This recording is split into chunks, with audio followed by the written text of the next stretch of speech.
Hello friends, welcome back to my channel. आज हम कर रहे हैं क्लास 2 का मोरल साइंस की जो हमारी बुक है इंस्पायरिंग स्टोरी का chapter number 9 the brave octopus. Okay, बहुत ही इंटरेस्टिंग स्टोरी है, इसको भी रीड करते हैं। सो स्टार्ट करते हैं। Once upon a time there was a shy octopus.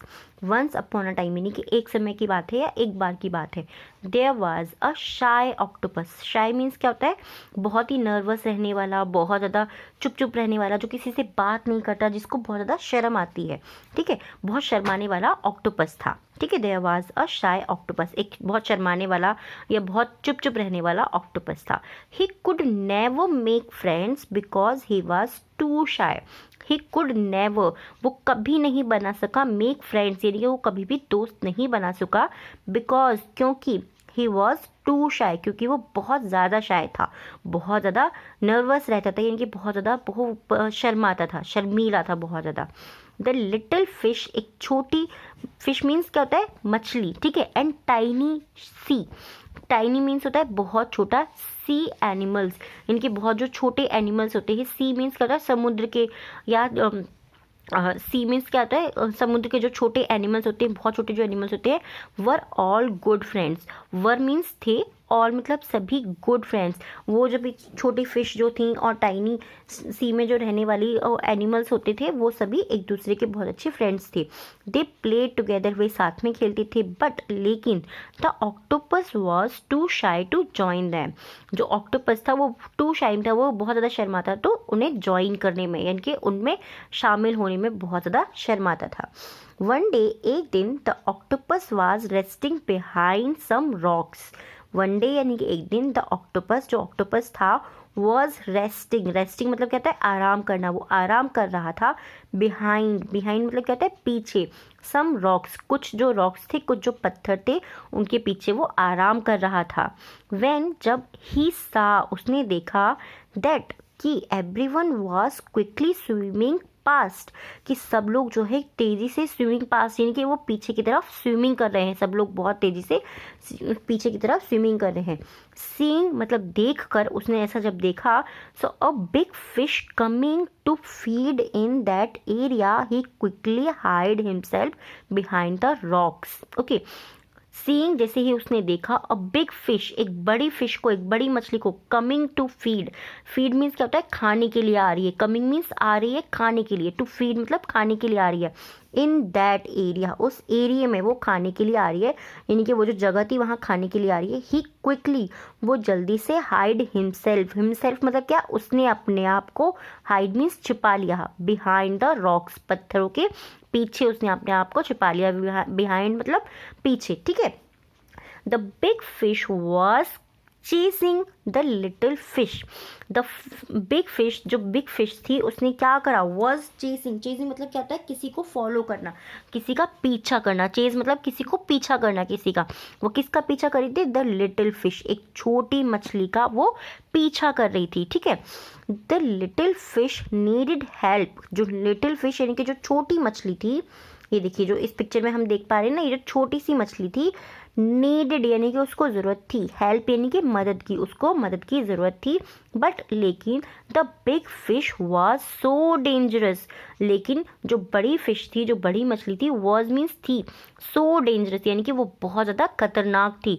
Looking that no one dared to go near, यानी कि उसको देख करके ऐसा लग रहा था कि वो बहुत ज़्यादा खतरनाक है, और किसी में भी इतनी ताकत नहीं थी, कितनी ज़्यादा बल नहीं था किसी के अंदर कि वो उसका सामना कर सके। डेयर मतलब कहते हैं किसी चीज़ का, खतरनाक चीज़ का सामना करना। टू गो नियर, उसके पास जाने की किसी के अंदर भी इतनी हिम्मत या इतनी ताकत नहीं थी, किसी के अंदर इतना डेयर नहीं था, करेज नहीं था किसी के अंदर इतना ज़्यादा कि वो उसका सामना कर सके।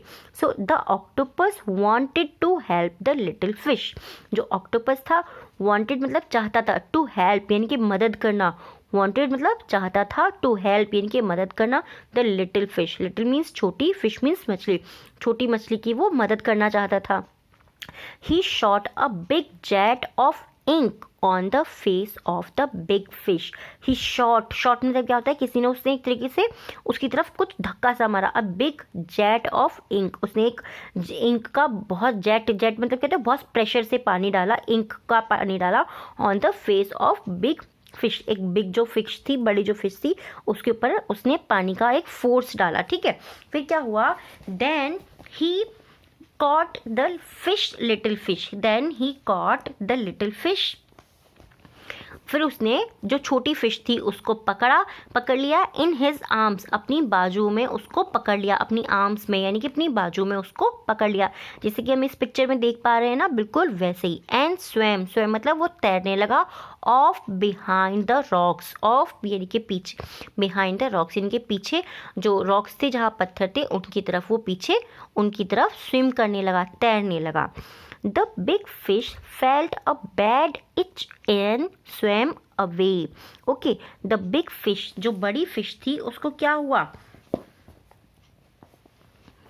जो बड़ी फिश थी, फेल्ड यानी कि उसको महसूस हुआ, अ बिग इन ईच क्या होता है, खुजली सी होना बहुत ज़्यादा अपनी बॉडी के अंदर ना, उसको ऐसा लगने लगा था कि जैसे उसकी बॉडी के ऊपर स्क्रैच जैसे हो रहे हैं, स्क्रैचिंग हो रही है ऑन द पूरी बॉडी जो थी उसकी, और उसको खुजाने की बहुत ज़रूरत पड़ रही थी। किस लिए, क्योंकि ऑक्टोपस ने क्या करा था, उसके ऊपर इंक थ्रो कर दी थी, फेंक दी थी बहुत सारी इंक। तो और एंड स्विम अवे, और वो दूर स्विम करने लगा, तैरने लगा दूर, अवे मीन्स यानी कि दूर, वो तैरने लगी। कौन, बड़ी फिश, बिग फिश जो थी।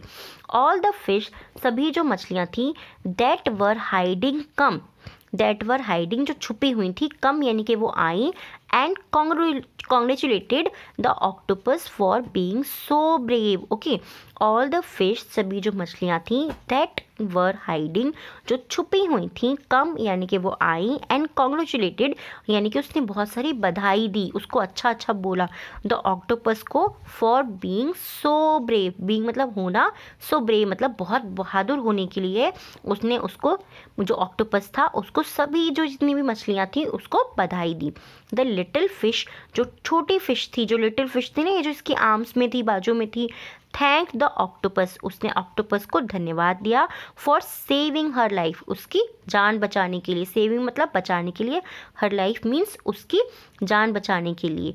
The octopus now overcome shyness, the octopus was overcome his shyness यानी कि ऑक्टोपस जो था, नाउ ओवरकम, ओवरकम मतलब क्या होता है, किसी चीज़ से बाहर आना, ठीक है, ओवरकम यानी कि किसी चीज़ से बाहर आना, हिज शाइनेस यानी कि वो अपनी शाइनेस से अब बाहर आ गया, अपनी शर्मीलेपन से वो बाहर आ गया, and led a more confident life, and led और वो जीने लगा, अब मोर मीन्स ज़्यादा, कॉन्फिडेंट यानी कि बहुत ही ज़्यादा, जब हमें ये लगता है ना कि अब हम ये सब कुछ कर सकते हैं, हमें अपने ऊपर फेथ होता है कि हम कुछ भी कर सकते हैं, हम कुछ भी कर पाएंगे, कॉन्फिडेंस आता है आपके अंदर कि मुझे तो सारे क्वेश्चन आंसर याद हो जाएंगे, तो क्या आपके अंदर कॉन्फिडेंस है ना, कॉन्फिडेंट लाइफ। अब उसके बाद में वो बहुत कॉन्फिडेंट लाइफ जीने लगा। सो इस स्टोरी से हमने क्या सीखा, do not feel shy to talk to people, यानी कि हमें कभी भी लोगों से जब हम बात करते हैं, टॉक टू पीपल यानी कि जब हम लोगों से बात करते हैं, कभी भी हमें नहीं शर्माना चाहिए। Face difficult situations with courage, जितनी भी सिचुएशंस आती हैं हमारी लाइफ के अंदर, उन्हें हमें हिम्मत के साथ में उनका फेस करना चाहिए, ठीक है। Always do the right thing even if others don't do it, हमेशा हमें अच्छी चीज़ें, सही चीज़ें करनी चाहिए, चाहे वो कोई और गलत करे, बट हमें हमेशा अच्छी चीज़ें करनी चाहिए। तो इस स्टोरी से हमने कितनी अच्छी चीज़ सीखी ना। आई होप आपको ये कहानी जो है पसंद आई होगी, स्टोरी बहुत ज़्यादा पसंद आई होगी। इसके जितने भी क्वेश्चन आंसर्स हैं, अगर आप चाहते हैं तो आप मुझे कमेंट करके बता सकते हैं, मैं आपके साथ में क्वेश्चन आंसर और राइट रॉन्ग जो भी है इसके शेयर कर दूँगी। और अगर आप चाहते हैं किसी और चैप्टर के बारे में हिंदी में आपको ट्रांसलेट करके बताऊँ, तो आप मुझे कमेंट करके बता सकते हैं। Thanks for watching.